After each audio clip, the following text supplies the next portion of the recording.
This podcast is sponsored by nobody. Hey dudes, welcome to Splat from the Past, the only 80s themed horror sci-fi show where things can get totally radical.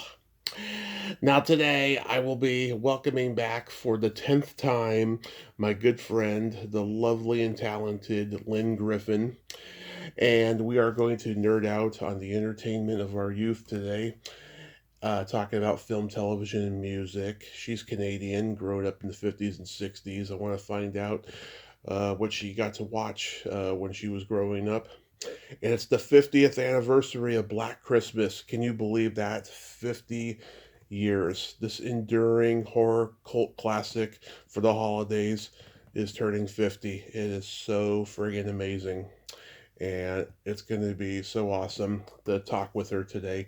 Last time we talked was November of last year, I believe, and it is always great talking with Lynne. I just love her so much. I love her energy. She's such a great person. I cannot wait.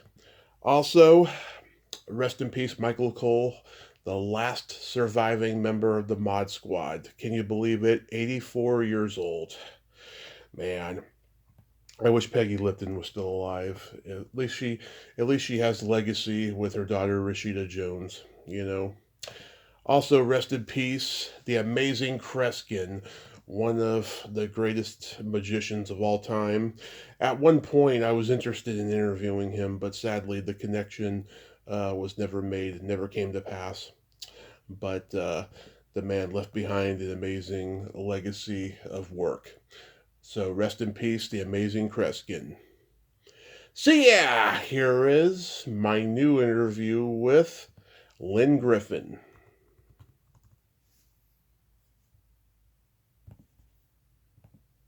Well, I am just blessed to be here with you for the 10th time, so thank you so much for coming back. Oh my God, that's incredible. Yep. Going back in time, do you remember the first movie that impacted you as a child? Yeah, the werewolf. The Well, Wolfman? the old werewolf movie where he changes like into a werewolf, like so the really old one, I think it was Lon Chaney. Lon Chaney Jr., yeah. Yeah, was the werewolf. And then there was another one called, I think, The Time Machine. I guess it's whenever Yeah. whenever there's that old fashioned, like they speed up the film and something transitions, because in The Time Machine, I think at one point he maybe disintegrates into a skeleton or something. But Right. it's that weird, whatever they called it when they, what do they call it when they sped up the film so that things happened very rapidly? Yes. Those things scared a lot. It scared me a lot. But the werewolf, that werewolf man, is really scary. Yeah, I know it scared a lot of people back in those days. Yeah, for me, it was Back to the Future. The first time I saw that, I always wanted to. Oh, Yeah, because my parents used to let me look at their yearbooks, and I always had that fantasy of going back in time and seeing my parents in high school and finding out why they're so fucked up and why I'm so fucked up. You know. oh my God. Wow. Well, I'm glad it wasn't Back to the Future 3. I saw the Yeah. third one at the drive-in with my parents, and I didn't like it at the time as much as the first two because it was the No. last one, and it made me sad that it was the last one. But now I'm glad it was because I just hate the reboots, the reboot culture that we live in now. Oh, yeah. They're not rebooting Back to the Future, are they? Never, no. Robert Zemeckis put a ban on that. Cease and desist. Yes, he did it. Good. Good. Yeah, Yeah. I mean, some of them, well, look at all the Black Christmas reboots. yeah. Need we say more? Yeah. Well, Robert Zemeckis has integrity, and so I'm glad that he's doing that because, yeah, that would be a disaster. I mean, they got the ride, at Universal Studios, and that's about all they need, you know? if you want, just watch all of the, or watch them. Watch the ones that exist. That's what I say about a lot of films that they reboot. I say, go back and look at the original. Right. You'll be pleased. Right. What genre did you gravitate toward the most? What, as a kid? Yeah, in terms of film. Wow. That's interesting. I mean, I liked a lot of cartoons. Yeah. So as far as film goes, Yeah. I mean, I think, obviously, the Disney, the Wonderful World of Disney and all those films, a lot of those early animation ones, like Snow White and those kind of things. And then, I mean, later on, definitely Mary Poppins was big. I even like the new Mary Poppins, okay? I mean, I think those characters are very, very lovable. And, like, Disney did so much. I mean, I loved Fantasia as a kid, which is a bit out there. Oh, yeah. Yeah. But I used to religiously on Sunday evenings watch The Wonderful World of Disney. So, and my parents were pretty strict about what television I could watch. Mm-hmm. That was one thing they definitely allowed. A lot of other stuff they didn't allow. Mm-hmm. But my dad, because he loved Mitch Miller, this is probably long before any awareness that you have. Oh, I've heard of Mitch Miller. Mitch Miller. Okay, my dad religiously let us watch Mitch Miller. Mm-hmm. So that's pretty weird. Yeah, that is pretty weird. I mean, if you're going to restrict your children's television, that's a pretty weird one, that we were allowed to watch. And of course, Lawrence Welk, yikes. Oh. Yeah. Yeah. I love the Disney Pinocchio movie. I think it's the finest achievement ever put to animation. I just love it. Yeah. I love Dumbo. Have you seen the Guillermo del Toro's Pinocchio? No. I will leave it to you to watch it and see what you think. Okay. Because now, as far as Sean tells me from, being in Guillermo's presence, he's actually not going to do a lot of live action anymore. He wants to do more films like Pinocchio. Oh, good. He wants to do more animated stuff and, puppet. Yeah. So many people are doing that now. We were entirely, I mean, maybe I have to watch it again.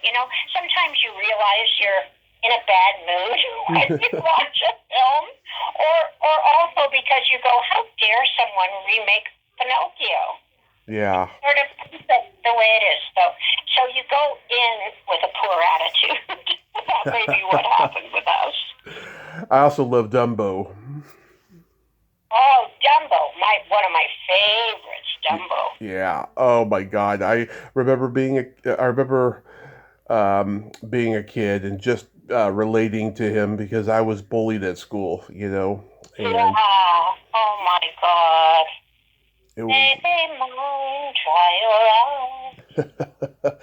It was very profound. I love that song. I sing that song to my cats all the time. To your cats? Yeah. I sing them Baby Mine. I love it. I got into horror early, like early on. Like the parents showed me The Shining when I was a year old, and it fucked me up bad. And then at 7, that is insane, Tommy. Yeah, and then my husband told me their kid had watched The Shining at 3. Oh yeah. 1-year-old. Yeah, I mean, someone told me because I thought the kid, because he was pretty little, so I said, "Oh, is it his first Christmas?" And they went, "Oh no, he's 3 years old and he's seen The Shining." Yeah.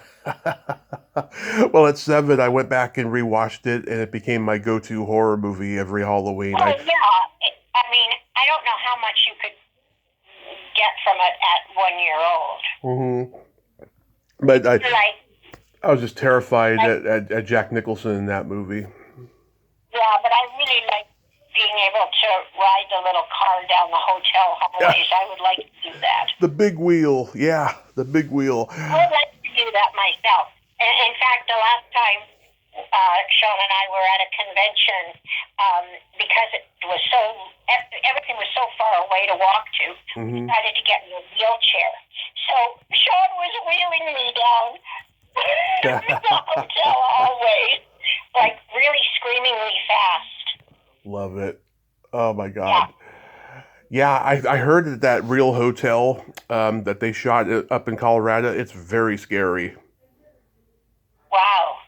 It's very And scary. people still stay there?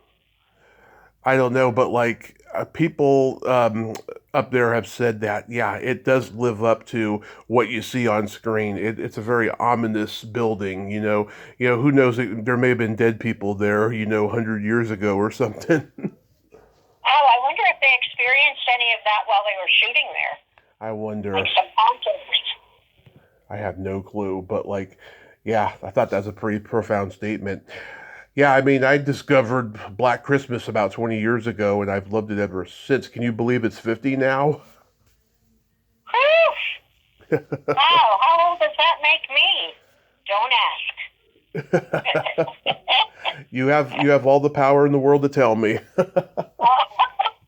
have to kind of put two and two together, probably. Just do a little... I know. And on your fingers there and go, wow, okay, she had to be at least this. She had to be at least this old. Yeah. During that. Yeah. Yeah, it seems incredible. I mean, it's been a whirlwind this last couple of months because there's been a lot of celebration of the 50th anniversary of the movie. Yeah. So, I mean, at one point we went back to the original police station where it was shot, and we had a screening there, and that was actually pretty cool. But yeah, there's been a lot of screenings everywhere, and I've talked a lot about Black Christmas. I've made a lot of Christmas ornaments and snow globes too. Love it. Well, some left to sale. Love it. I know. I cherish mine that you gave me years ago. I just love it. I have it on my desk right now. Does that mean that's how long I've been making them? Yeah, it's just like maybe 3-4 years ago, something like that. Yeah. Yeah, well, this year, one company in LA ordered 102 of them. Wow. I know. That's insane. I love it, though. I mean, I've got it down pretty good now that I can make them fairly swiftly, but I've never, ever had any help. John keeps telling me I should hire someone to help me do them. But I actually enjoy it, and I really enjoy the snow globes now, because they offer me a little more creativity. Yeah, maybe Sean should help you. Well, at least he prints the photographs for me. That's about all. Oh yeah, that's cool. That's cool. I need 6 more sheets of photographs, and they're like, oh, yeah, okay, I can do it. Yeah, that's the extent. He doesn't want to get into cutting and pasting and assembling them all. What kind of? But he's very good about going out and buying, whatever I need. If I need more of anything and more decorations, more this, more that. He's very good about, hitting the dollar store and getting all the goodies for me around Christmas time. Buying up all the snow globes they have to offer. Oh, God. Oh. Love it. What kind of comedy movies did you like growing up? Comedy? You know what? I actually liked Jerry Lewis. Oh, he was my hero growing up. I mean, that probably sounds kind of funny, but I loved when he kind of did that. Hey, that kind of, I love that part of him. I actually liked when he was like crazy professor or whatever. The nutty professor. When he played like one character, like the crazy one, and then he was like really smooth and debonair as well. Yep. Buddy Love. Buddy love. There you go. Yeah, I was. Yeah, I mean, I think it sounds funny now to say Jerry Lewis.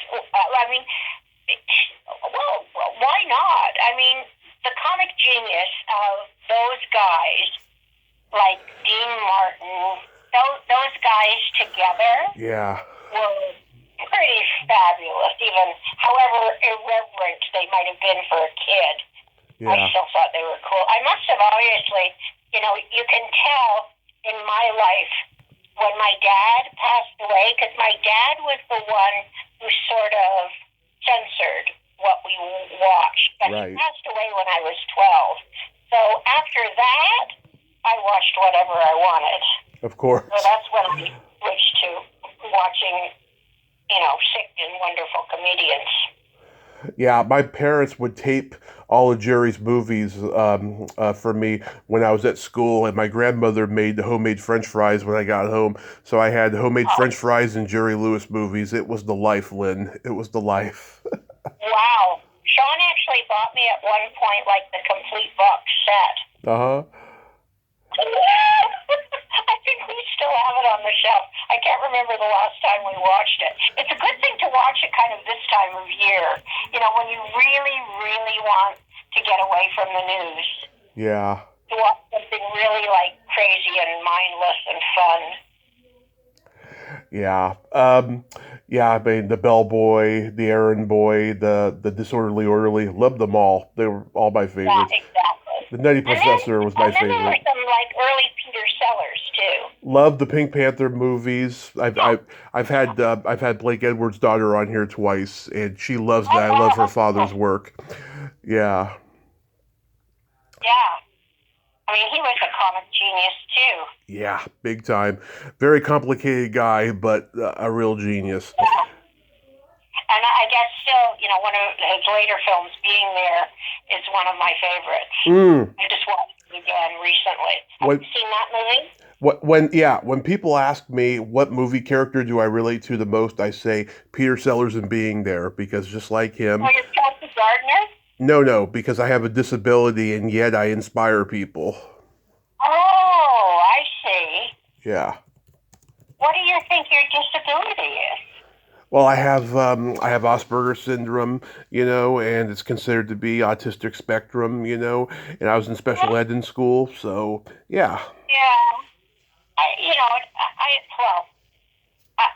At this point, I go, you are a wonderfully high-functioning friend. Oh, thank you. So, whatever anyone else, whatever label or whatever people put on you, I never even suspected. Oh, thank you. Yeah. Also, Mel Brooks, I loved his movies. Yes. What's your favorite Mel Brooks movie? Oh, that's so hard to say. I mean, I really love Young Frankenstein. I really love... You picked mine. I really love Silent Movie. That's so underrated.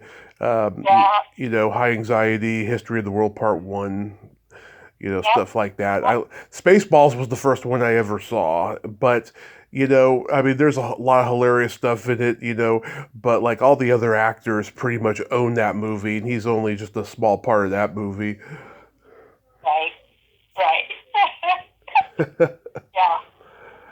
Yeah, Blazing Saddles. I mean, everyone talks about how today you couldn't make that movie, but so what? It's a classic. It is an absolute classic. Well, nowadays we're so politically correct, aren't we?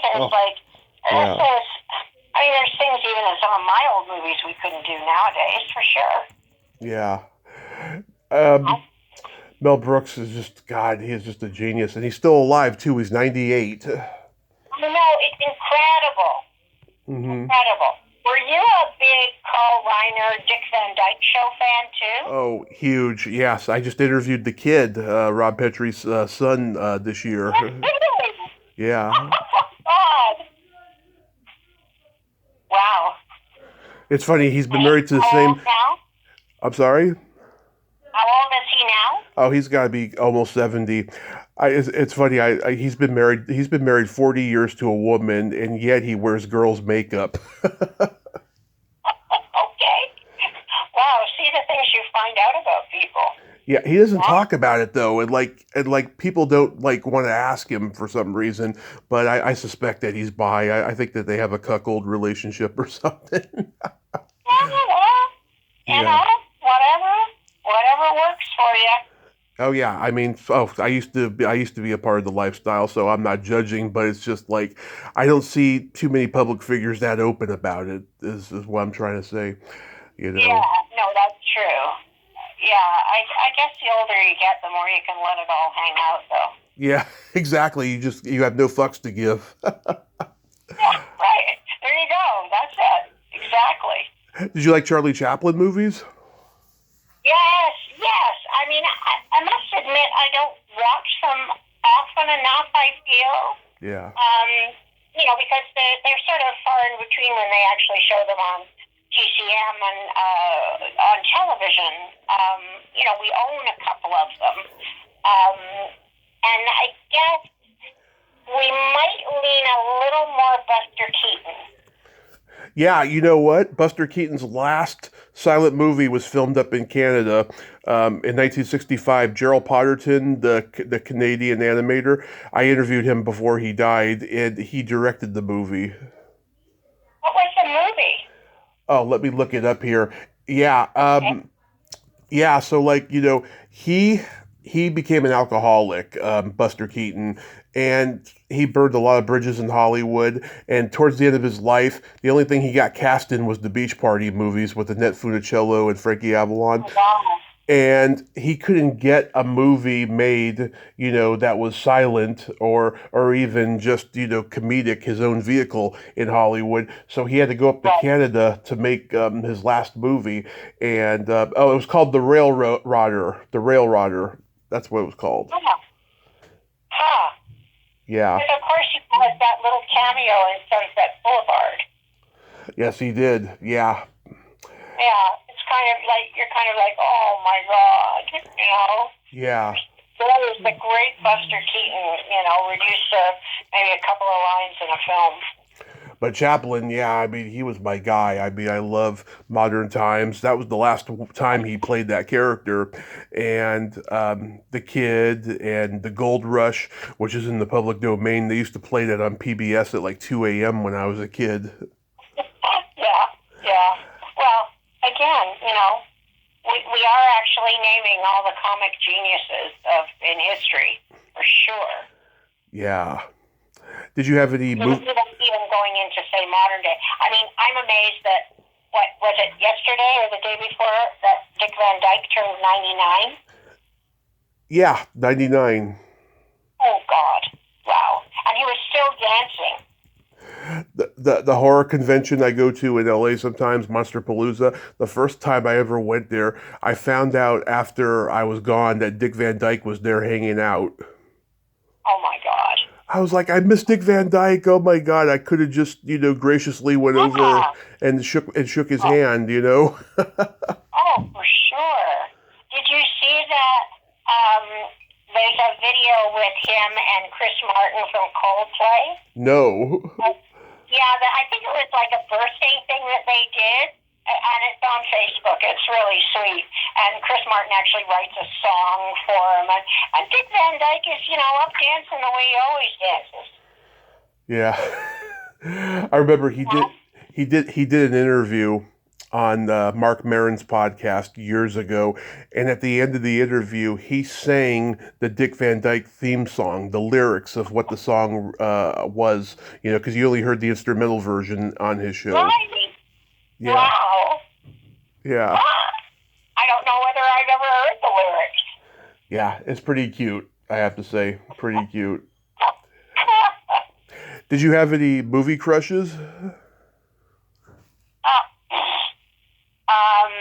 At the moment, have you watched a series called The Penguin? No, but I heard about it. Okay, I have kind of a crush on Colin Farrell as the Penguin. Yeah.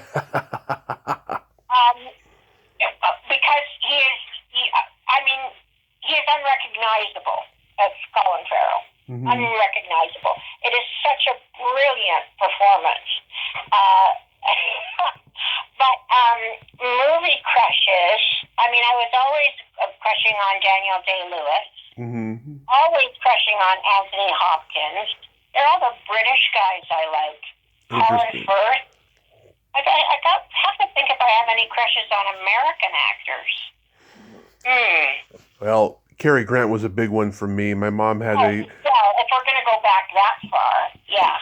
My mom had a paperback book of Cary Grant. I was talking about people that I would have crushes on if they let me work with them. Oh. Still. They're still alive, right? We can still play together sometime. Well, we'll see. But yes, Cary Grant. Yeah. Yeah. I actually like Stewart a lot too. Back in the day, I thought he was so wonderfully quirky.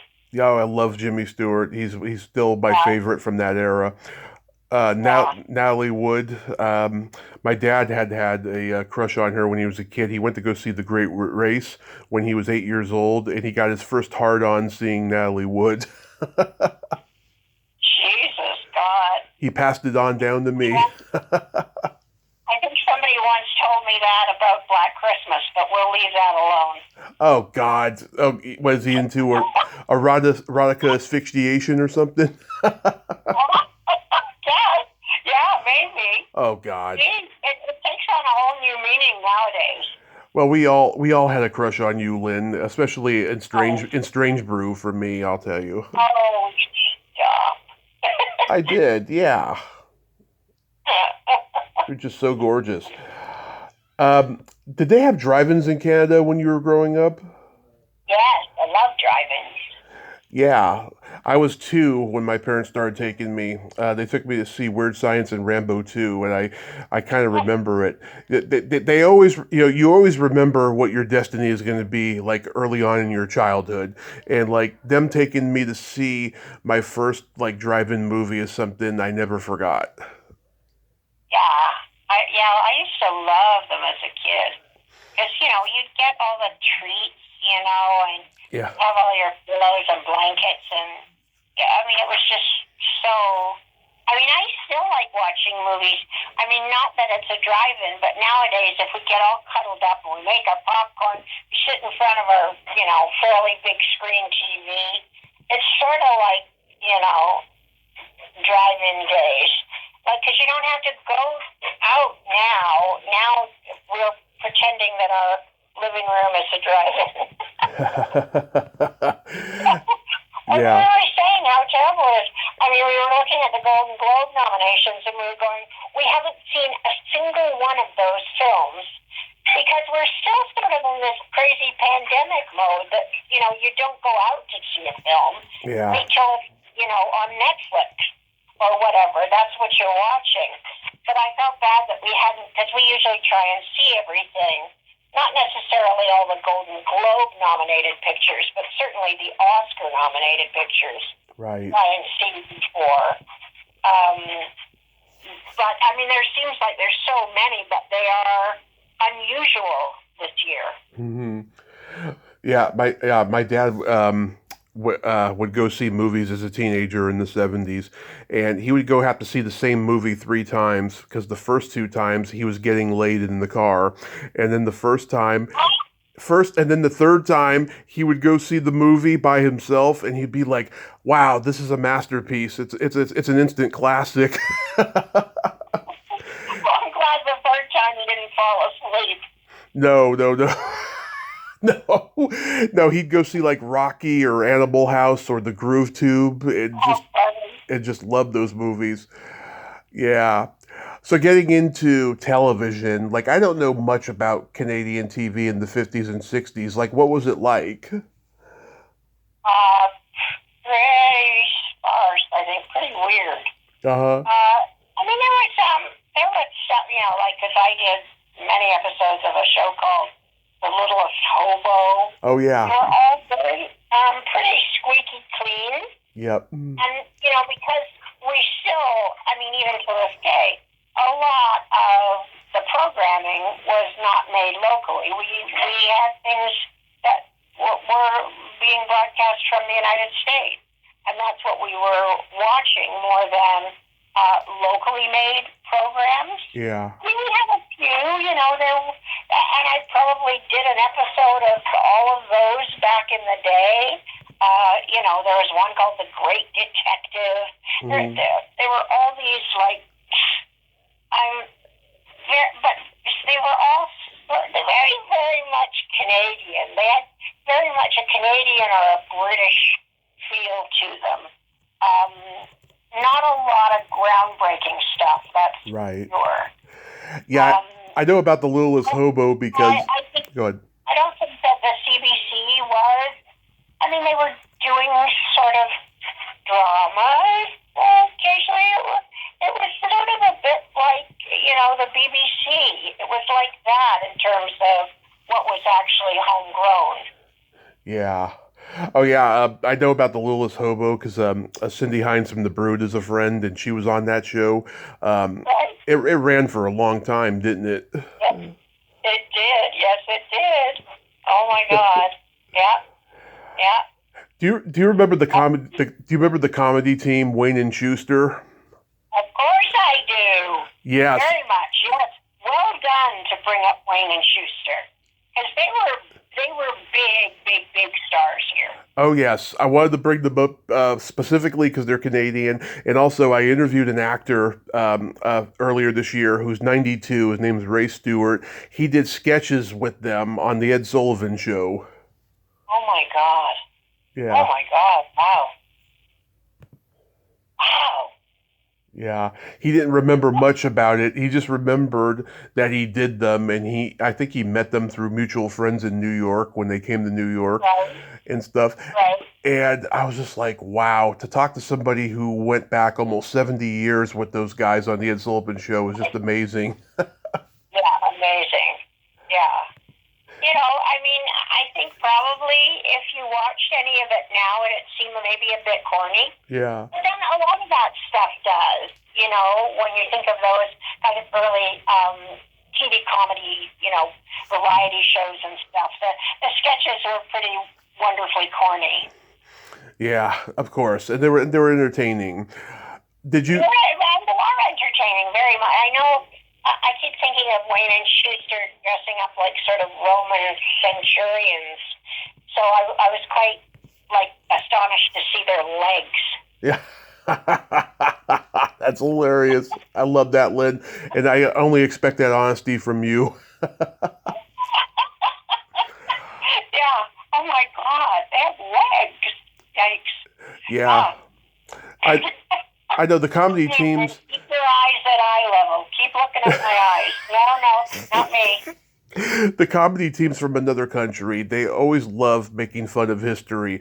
Like, Monty Python, they're big at making fun of their history and stuff. Right. That's true. That's very true. And it's funny because I think in the last... maybe in the last, 20 years or so, yeah, comedy in Canada has really, really improved. A lot of it coming from, the East Coast, and there's a show called, This Hour Has 22 Minutes, and a lot of really good, Rick Mercer, yeah, and some of those people that came from East Coast. Right. Have done some really, really great comedic stuff, like in recent times, and in recent times politically, that they can make fun of the politics, sort of like Jon Stewart does. Yeah. Yeah, or like Al Franken or people like that who could satirize the politics. Yeah. Did you? Yeah, I kind of like that kind of humor a lot. I like, and they have a real sort of fine-tuned sense of irony and being able to poke fun at. Canadians are good at poking fun at themselves. Yeah. It's just like the British are. Yeah. Did you see the Beatles on Ed Sullivan? Of course I did. Yeah. So what was your reaction when you first saw them?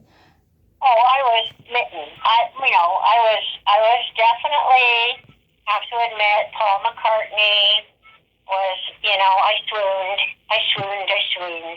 Oh, yeah. And any time that we thought, we'd be able to see them, but on Ed Sullivan, it was amazing. Sean, I think his mom actually took, I don't know whether she took Sean or some of Sean's siblings, brothers and sisters. Actually, I think when his mom went to see the Beatles, she was actually pregnant with his little sister Monica. Mm-hmm. But they saw them in San Diego, live. They couldn't hear them because the screaming was so deafening. Yeah. I've talked to the president of their fan club, who was there. She was shown on screen. She wrote a book about it recently. Her name's Debbie Gendler. I've had her on twice. And I've had the comedy team that went on after them, Mitzi McCall and Charlie Brill. Mitzi died this summer. I talked to both of them a couple years ago. One of my favorite interviews I've ever done. They were so funny. They were just making me laugh the whole time, doing their bickering husband and wife shtick. And they told me this funny story. So John Lennon saw them getting Coca-Colas out of the machine backstage before the show. And he knocked on their door a few moments later and said, "Excuse me, I need a Coke for Ringo." And they didn't know who Ringo was yet. They didn't know who any of their names were, because all they knew was that they were these young kids driving all the American kids crazy. That's all they knew, right? Yeah. So Mitzi said, "A Coke for Ringo? What's that, a Jewish holiday we don't know about?" I love that. I love that. It's brilliant. Yeah, that's one of the highlights of my life, was talking to those two. They were like the last, great comedy team that's still alive, because Tommy Smothers died recently, so the Smothers brothers are gone forever now. Dick's the only one left. But yeah, I'm so fortunate I got to talk to a classic, comedy team. Yeah, this is incredible. I love the fact that you've been able to get some late in their lives and careers. Yeah. To talk to some of these people about early days, it's really incredible, Tommy. You're keeping, you're making an archive for people to listen to, when these people will long have long been passed away, but not forgotten because of you. That's really impressive. Thank you. It's been profound, just profound in my life.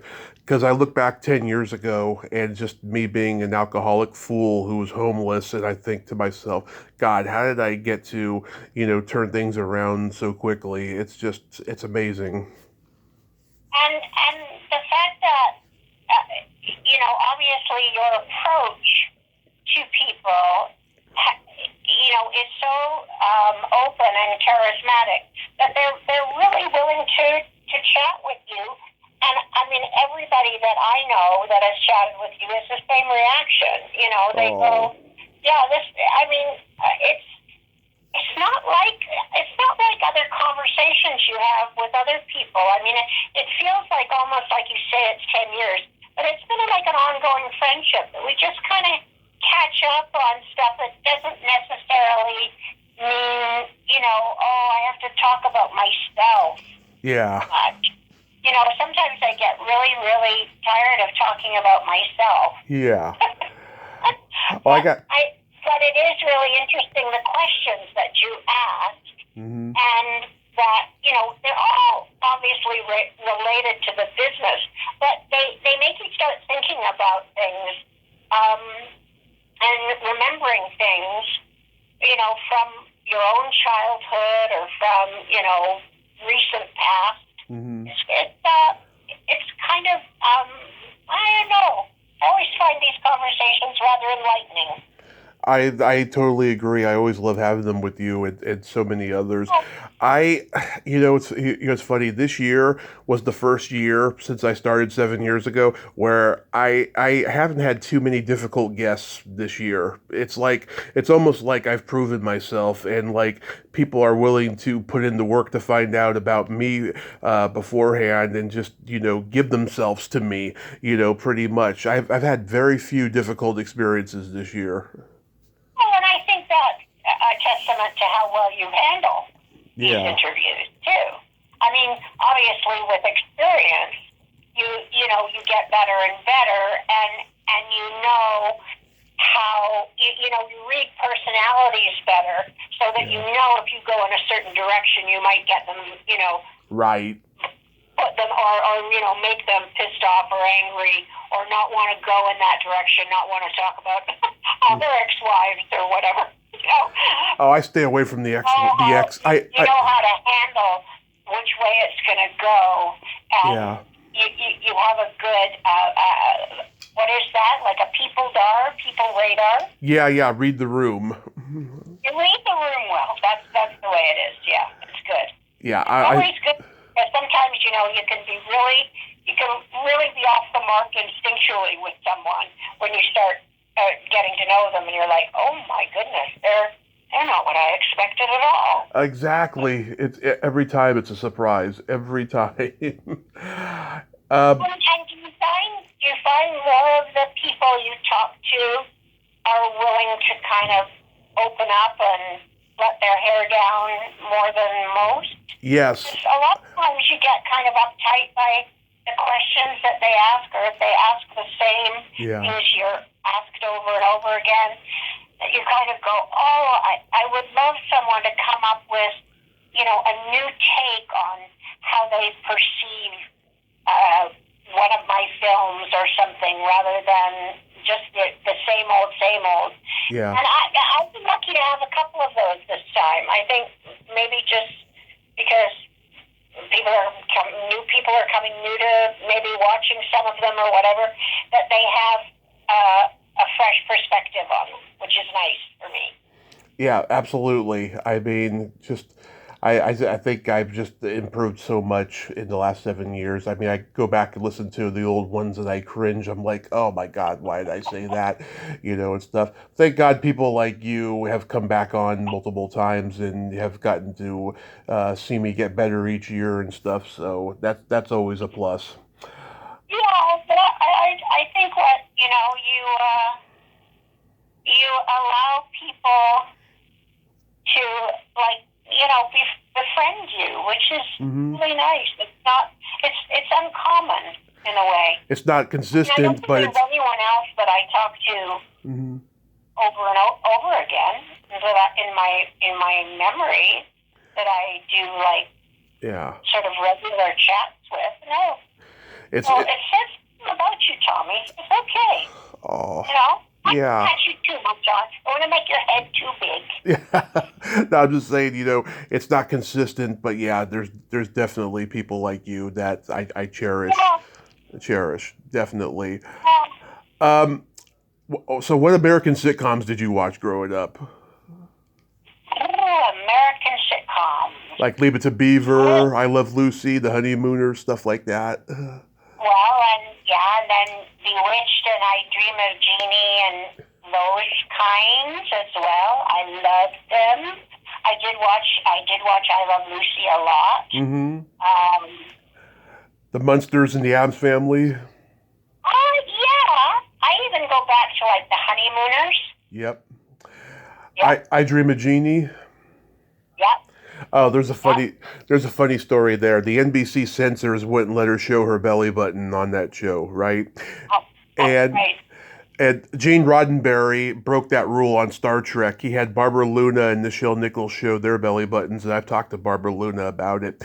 And years later, Gene Roddenberry did a pilot called Genesis 2, where Marion Hartley had two belly buttons in that, and that was kind of his revenge, because since she was playing like an alien girl from outer space, he just gave her two belly buttons. Yeah. And I heard Mary Hartley say in an interview her husband was turned on by her having two belly buttons. Oh,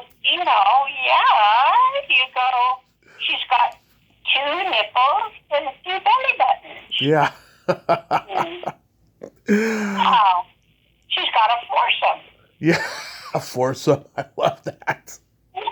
It's wild. Yeah. I don't think I've ever played an alien. Isn't that interesting? Yeah. That is Played an interesting. alien, because I would like to have like a third eye.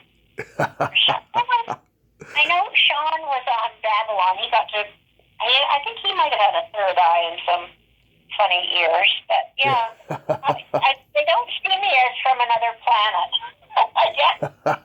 You know, it's funny.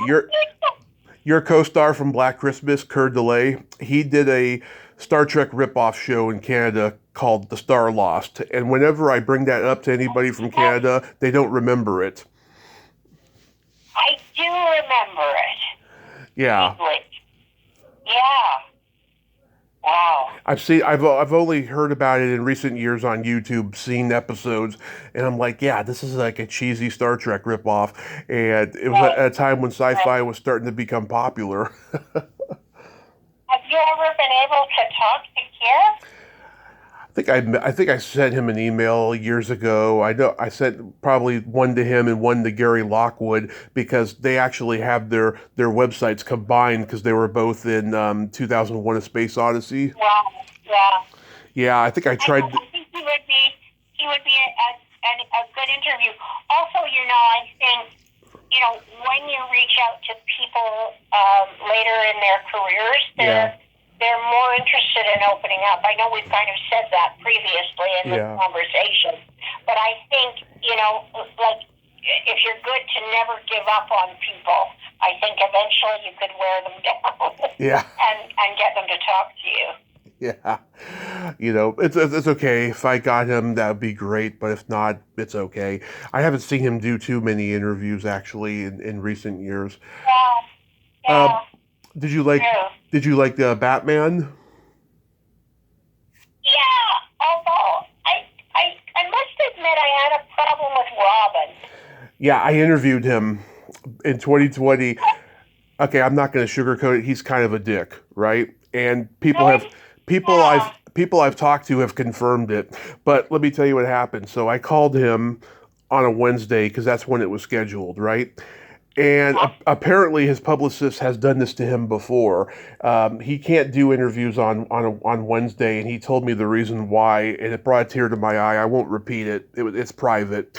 But he said to me, can you do it tomorrow, Thursday? And I said, sure, right?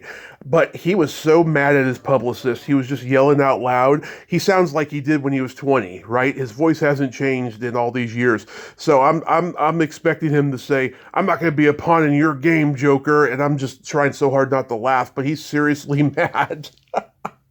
Wow. Yeah. Interesting. Yeah. Oh my God. Oh yeah. Everyone said that he was a little shit on that show because he was the young kid. He was like 19 or 20 when it started, and he grew up in L.A. and so just he thinks that he's the shit. It was that kind of a situation. Yeah. It's a shame. There's a few of them out there that they were sort of precocious enough. And then they thought they were just the biggest cheese in town, Yeah. And get, this terrible bad reputation, and that's too bad, because, I think probably it sounds like that attitude maybe sort of curtailed his career. I think so, yeah, because he did a lot of exploitation movies after that where that involved a lot of nudity. And he wrote a memoir in which he said that, he had a lot of affairs in Hollywood before he settled down and got married. But, yeah. Oh, boy, I can't wait to read that memoir. Yeah. How about the Monkees? I was a big Monkees fan. The Monkees. I love the Monkees. Davey, I had such a crush on, and I got. Even though I felt a little like fickle because I was a huge Beatles fan, and I thought at first, like, what is this, like, ripoff? The Fabulous Four, But I really did. I just thought the chemistry between them was just adorable. Yeah. Oh my God. They were just there was a perfect Yeah, storm is what it was. I mean, those yeah, guys combined was just it was lightning in the bottle is what it was. yeah, yeah.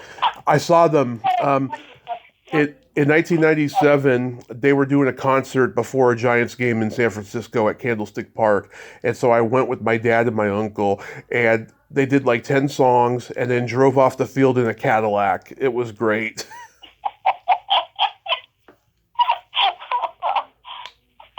It's funny. I remember we were talking about Peter Tork the other day, but I don't.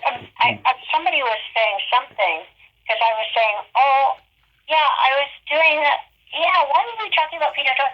Oh, because they said he liked to take his clothes off.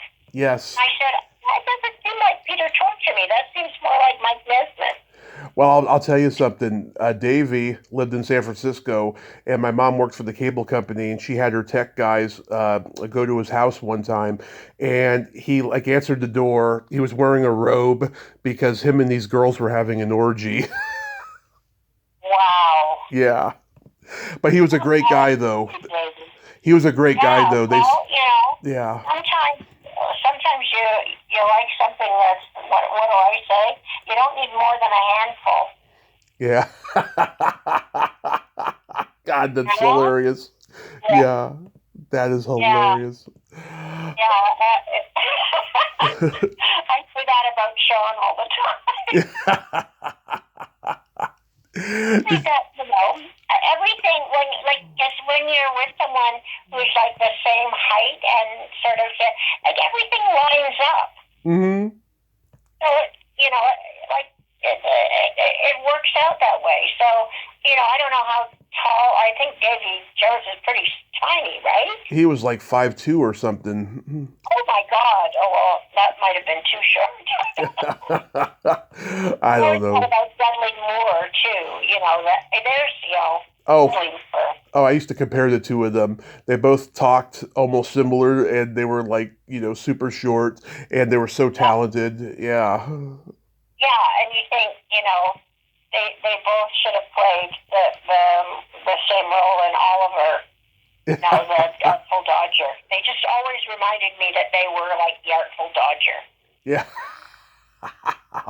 What's funny about Oliver? Bob Dylan used to dress like Oliver when he first started. If you see early pictures of Dylan, he looks Oh like wow, Oliver. Yeah, interesting. I'm exactly. very curious to see the new Timothy Chalamet playing Dylan. Oh yeah, I want to see that. I heard it's going to be pretty good. Yeah, I mean, it's so funny because you kind of, I don't know, that seems like it's going to be like a big transformation, but maybe not. I mean, I've seen little clips and it looks really interesting. Yeah, I haven't even seen the trailer. I gotta see if the trailer's online and Yeah, watch it. yeah.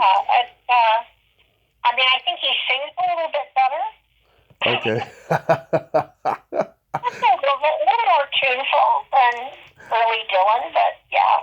you know what? I love the way Dylan sings because it Yeah, fits it fits what he's saying because in like a Rolling Stone yeah, he's singing from the perspective of the hapless loser, and it's just like, yeah, yeah, it's like the guy can't sing but yet he can pour his heart out. yeah, exactly.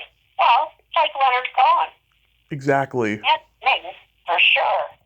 But what a poet. Exactly. Oh my God. Oh, did you watch The Twilight Zone? Yes, religiously. That was great. Oh my God.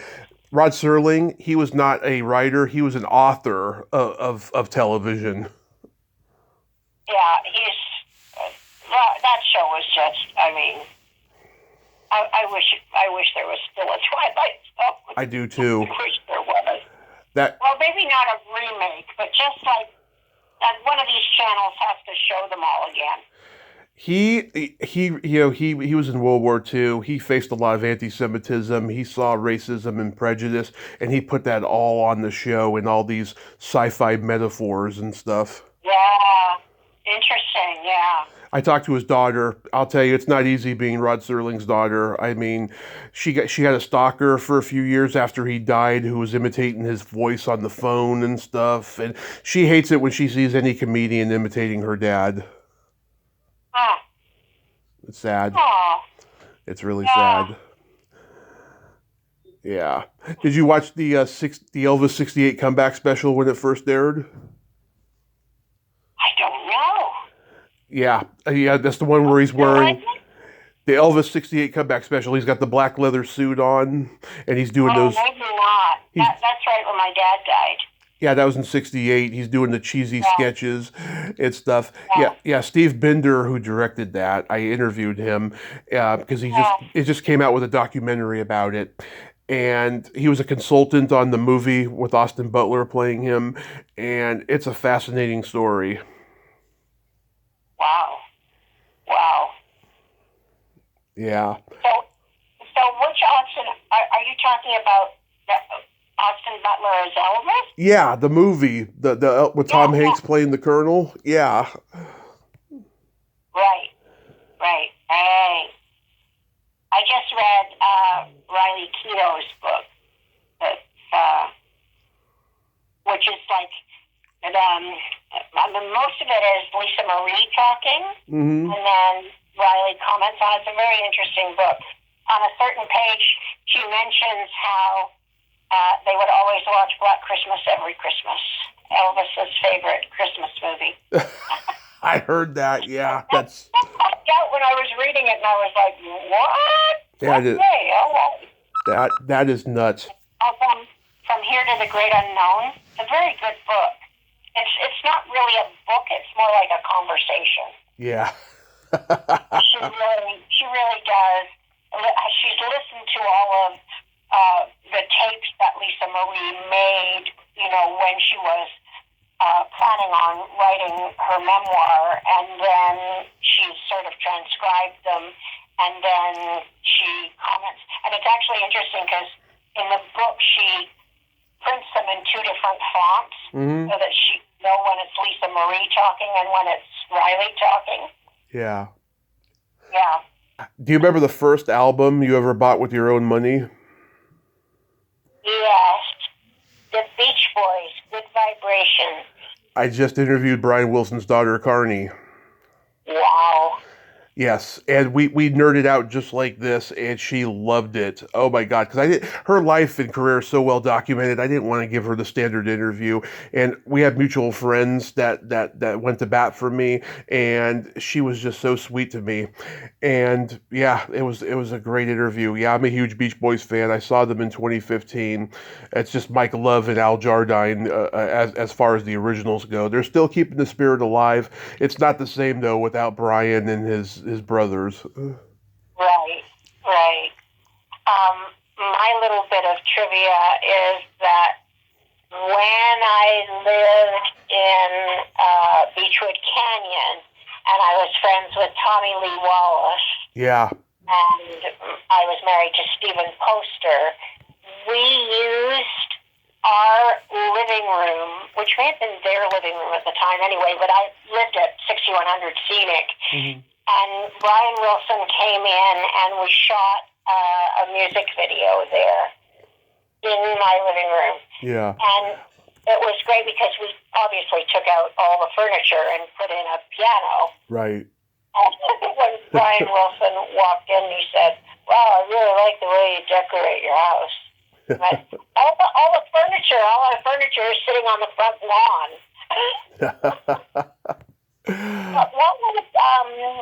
What was the music video? Music video? There's a video, and he's playing the piano. What, Good Vibrations? Song? No. I can't remember what the song was. No. What is the name of the video, Sean, of the Brian Wilson? It seems like such a long time.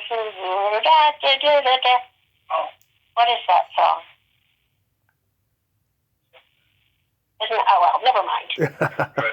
Well, we're both having a senior moment. Hey, Sean. Sorry. in my dreams, and I'll have to call you at 3:00 in the morning. I remember the song. I'm not too old yet. Oh, that's brilliant. Yeah, my parents had. You know, and at that point, you know, he had that manager guy with him too. You know, tough. It was tough, but what a genius. Well, the manager was their dad. You know, he was a stage dad to them. Yeah, but what was the doctor guy in the last years of Brian's life? Brian's still alive, but he's barely hanging on now. Yeah. Yeah, I know who you're talking about. Yeah, it's sad. It's really sad. My parents had a big box of vinyl records when I was a kid. They had everything from the Beatles to Stones to Carole King's Tapestry to Fleetwood Mac's Rumors. Yeah, I had all of that. Rod Stewart. I think my second album was Sounds of Silence. Oh yeah, from Simon and Garfunkel. Yeah, it was the second album I bought. And then I bought every single Beatles album after that. Oh, yeah. And my sister was married to a man who worked for Warner Brothers Records. Mm-hmm. So he had the most incredible collection of vinyl you'll ever see. When he passed away, my sister just gave it all away. I can't believe it. Oh, but he was the one who introduced me to Joe Cocker. Oh. Because he was a Brit, right? But he worked for Warner Brothers Records, so he would get all these awesome. I mean, he was always bringing albums home, right hot off the press. Mm-hmm. I fell in love with Joe Cocker. I thought he was amazing. The way John Belushi would do him on Saturday Night Live was hilarious. Yes. Yeah. Well, you know, watching Joe Cocker is hilarious. Yeah, I mean, he had a visitation from some other spirit move through him when he sang. Yeah, I mean, like, it's greatly exaggerated, but just the way Belushi did it, it's so funny. He's like on the ground flapping like a fish and everything. Yeah. Well, you know.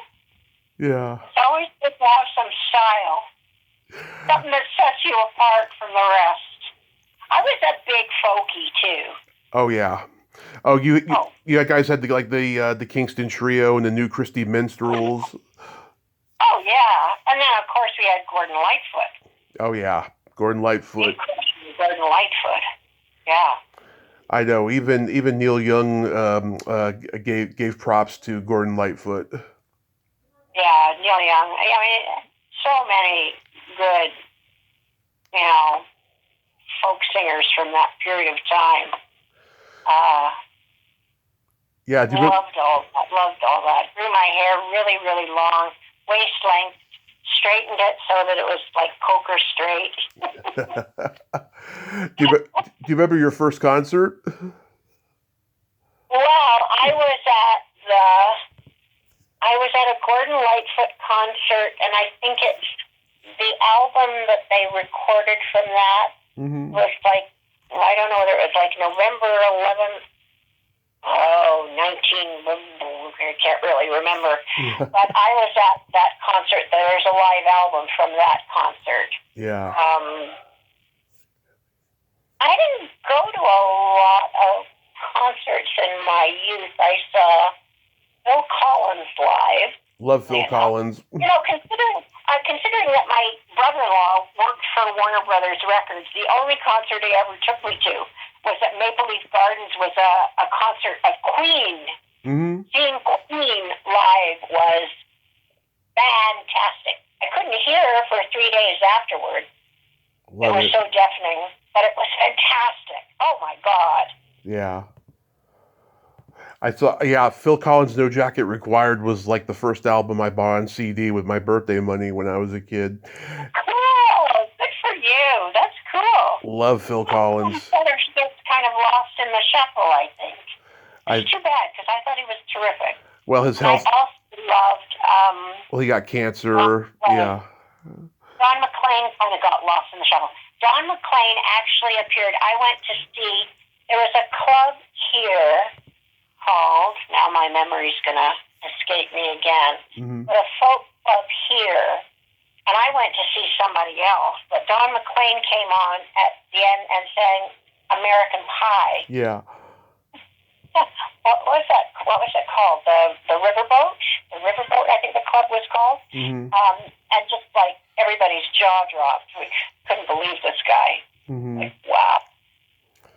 Yeah. Yeah. Crazy. See, this is when you bring back memories of stuff that, you know. I think we went to see, we saw Bare Naked Ladies live too. It was a really great live band. Yeah, they're great. It's been 1 week since you said to me, yeah. Yeah. Yeah. Very good. Yeah. Right. And if I had $1 million. Oh yeah, the best concert I ever saw was a Canadian band, Rush. Oh yeah, of course, yeah. Oh my God, their last tour, they were old, but they never disappointed. They just wrote it out. It was so good. I wish I'd seen Tragically Hip live. Tragically Hip. Yeah. That is so awesome. I mean, there are really good concert films too, so I like watching concert films. Oh, I do too. My dad saw Pink Floyd live at Pompeii at the drive-in in '72, I think it was, and that was the first. That was when he first learned about Pink Floyd, because Dark Side of the Moon hadn't been out yet, and he got to hear, you know, their early stuff that they did after Syd Barrett had left. Right. Wow. Yeah. Wow. It's too bad now that concerts are so prohibitively expensive. Yeah, because that's how they make their living now, because they can't make money from record sales. That's it. That's it. Cyndi Lauper was here recently, who I really love, but the ticket prices were so astronomical. And the thing is, you know, we went to see another concert, like at the Rogers Center or something, and it's so, like, it's just not acoustically a place that you're going to really hear the music. Mm-hmm. It's just too loud. The lights are too flashy. You're so far in the, nosebleed seats that you can barely see the performer. And it's like, you really have to kind of want to see them in a smaller venue if you can. Speaking of which, Toronto closed down entirely for about a week and a half because Taylor Swift came here. Mm-hmm. Wow. With her Eras tour, and the entire city was paralyzed. Wow. Are you a Taylor Swift fan? I respect what she does, but not a huge fan. Like, I couldn't tell you a single Taylor Swift song. No, nor could I.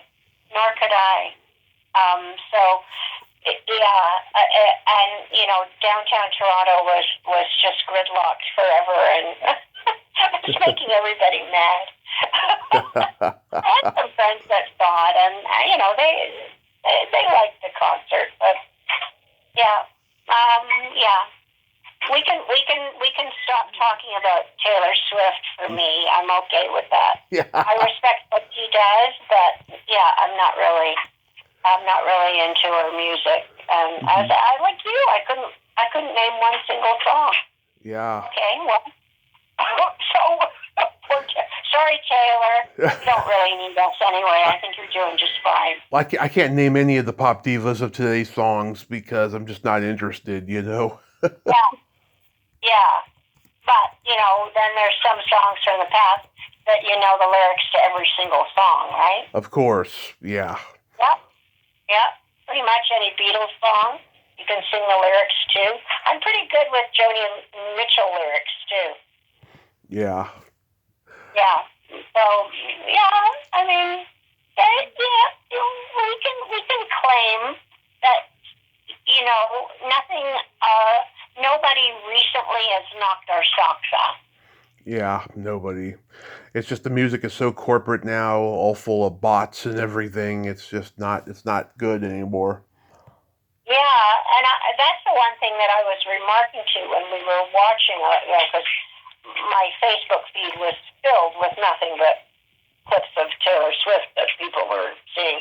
Mm-hmm. And I went, there's that same rhythm beat, that same drum beat in every single song. and nothing sort of stands out differently. And now that we have like Spotify, and I have my little machine there, I love like dreaming of something and then going, I'm gonna listen to, hey Google.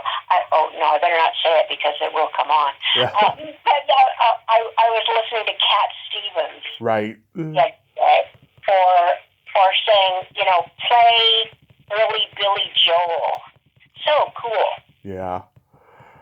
Here's a fun question. Do you remember when you first discovered your belly button?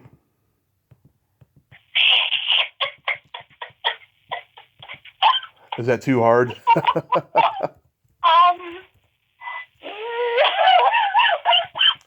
was probably fairly late in life, I think. I don't think it was something that I recalled from a young age. Mm-hmm.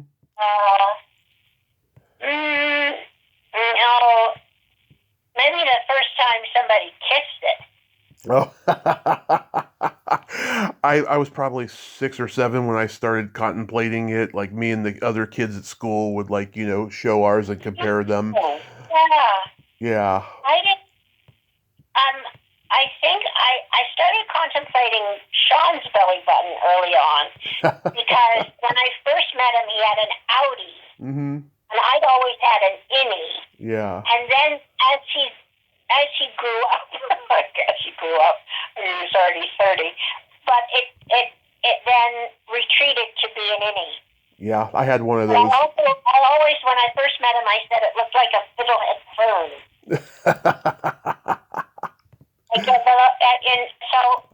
You see, I was more interested in Sean's belly button than my own. Okay, I totally get that. Yeah, I mean, I had a girlfriend when I was 6 who had an adorable Audi, and we used to play doctor, and she let me play with it. Sometimes. Yeah, obviously we were attracted to Audis. Yes, and we'd be in class watching a film strip with the lights turned off, and she'd let me start playing with it. Well, there you go. Now that's probably one of the weirdest questions I've ever been asked. Well, you like it, right? Oh yeah, because it's something to actually contemplate and to talk about. Yeah, I know. This is my favorite part of the body. I think it's very important to talk about, and it's a semi fetish of mine. Well, it's crucial to life. It's crucial to life. It's without belly buttons, we wouldn't exist. Exactly. So, what do you got going on these days, Lynn? Anything upcoming? Well, on Monday we're heading down to San Diego to do Christmas with Sean's family, and it's been quite a long time. We haven't been there. Well, we've been there, but not at Christmas time since the pandemic. Right. So, we have nephews that are now, like a nephew that's now in college. Last time we saw him, he was standing on Sean's shoulders. Yeah. Saying he wanted to be a gymnast. So, and still could stand on Sean's shoulders and not hit the ceiling. So, that's new. And also, I mean, the really interesting thing is that, we did a convention in Chicago, actually on our anniversary. It was just a year ago. And we met this fellow who was very interesting, and, we were talking about, we had seen the film that he had made called Fang. Okay. And now we are actually in the process of trying to turn the Slaughter Brothers Dime Circus into a movie. So nice. There will be an Indiegogo campaign that comes up in the new year for it.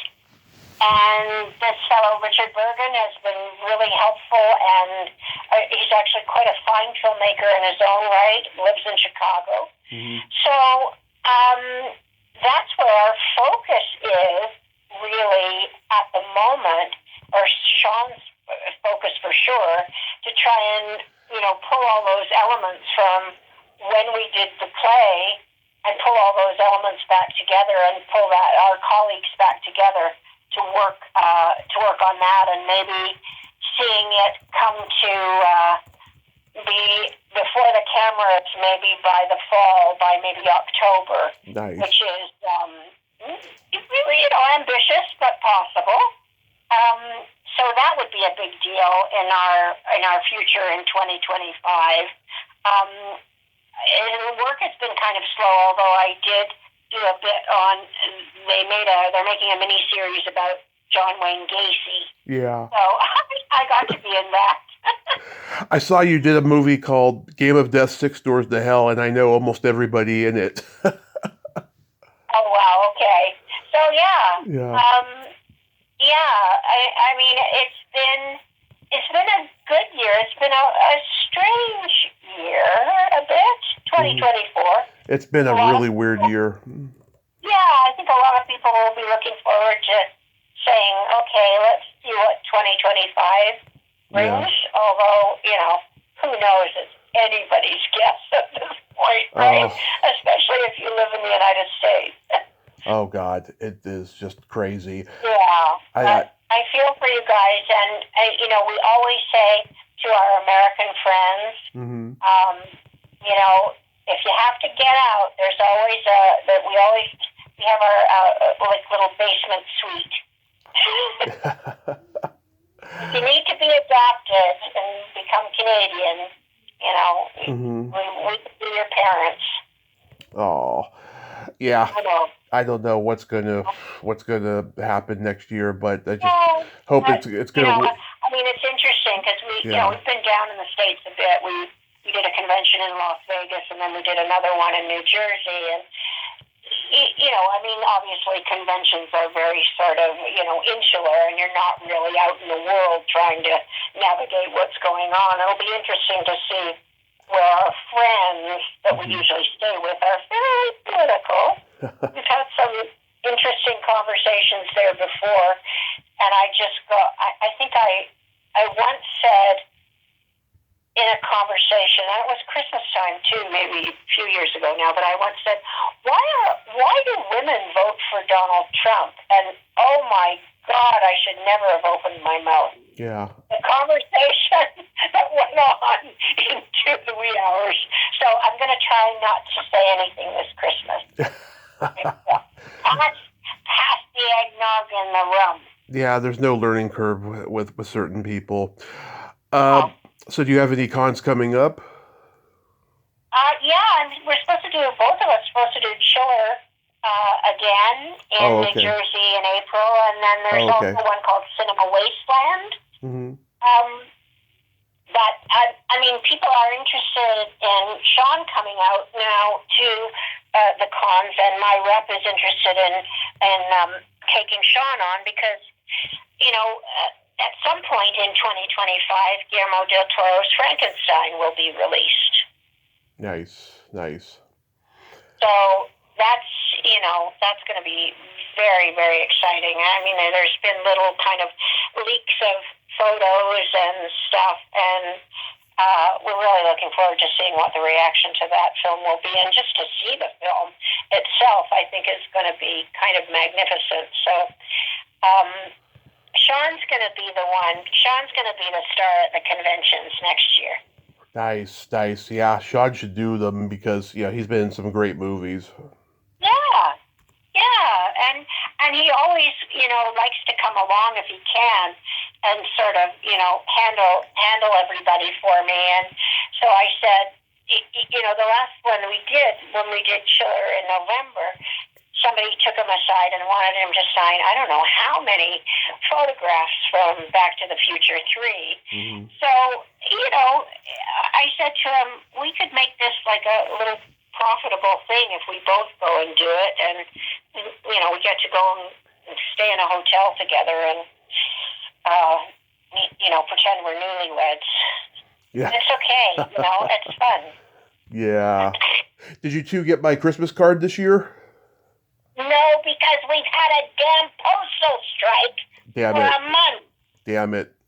The postal strike, I am so over Canada Post and what a Grinch they are, that they have been on strike now for about a month. Of course, good time to have leverage, except it hasn't worked.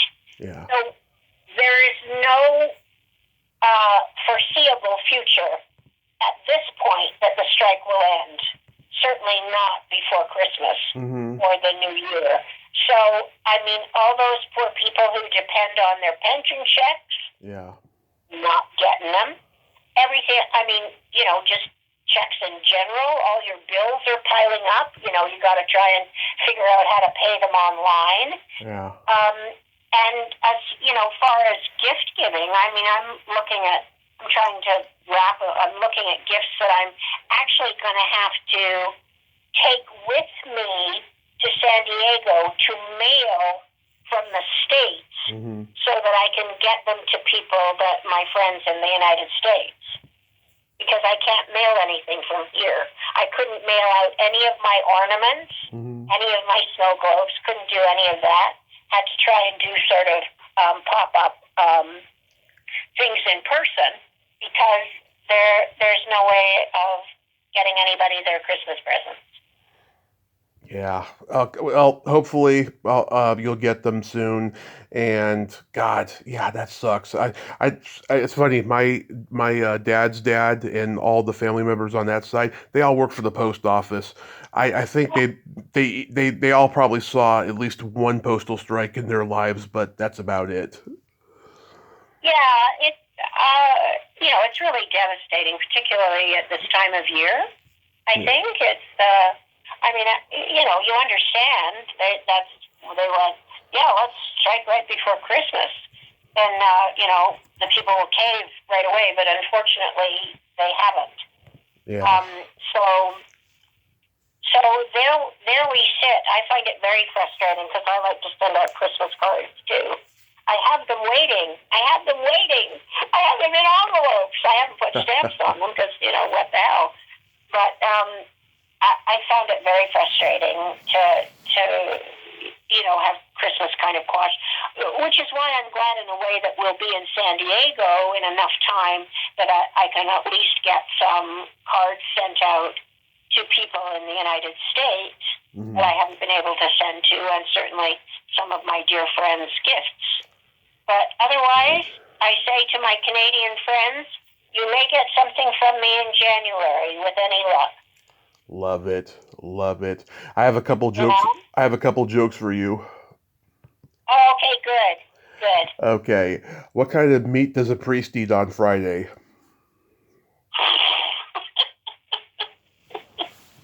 Well, it'd have to be some kind of fish. Codpiece. None. I don't know. No, go ahead. None.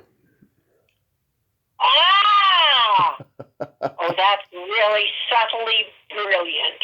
Thank you. That's one of your best. Thank you. Good. What's the difference between tofu and a dildo?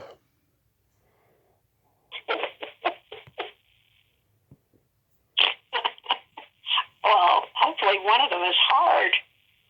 They are meat substitutes.